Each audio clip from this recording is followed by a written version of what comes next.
Nathalie Portman et Benjamin Millepied sont de retour à Paris.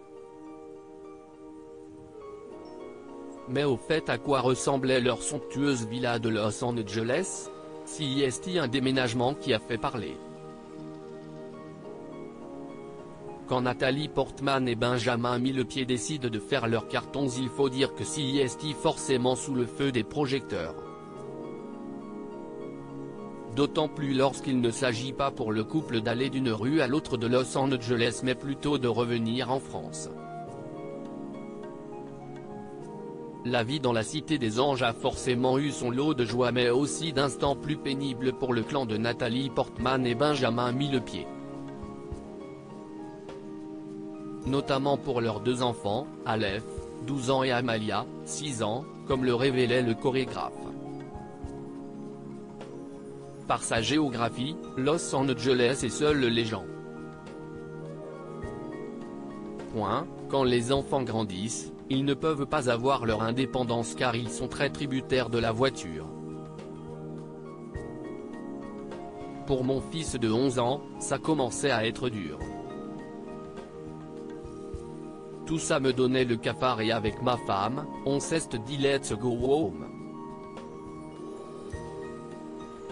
Ce retour est un vrai projet familial, a-t-il expliqué à Paris Match. Et pourtant, les apparences sont parfois trompeuses. Car lorsqu'on admire la maison habitée par l'actrice israélo-américaine et son mari français à Los Angeles, difficile à imaginer des moments autres que paradisiaques. Si est à Los Feliz que se situait leur villa, un incroyable manoir de style gothique composé de 4 chambres et 2 salles de bain acheté pour 3,25 millions de dollars en 2009. Très discret, il est difficile de le voir à travers la végétation. Nathalie Portman et Benjamin Millepied ont été les voisins d'en face de l'actrice Angelina Jolie dans la communauté fermée exclusive de Los Feliz qui abrite également Kristen Stewart et Casey Affleck.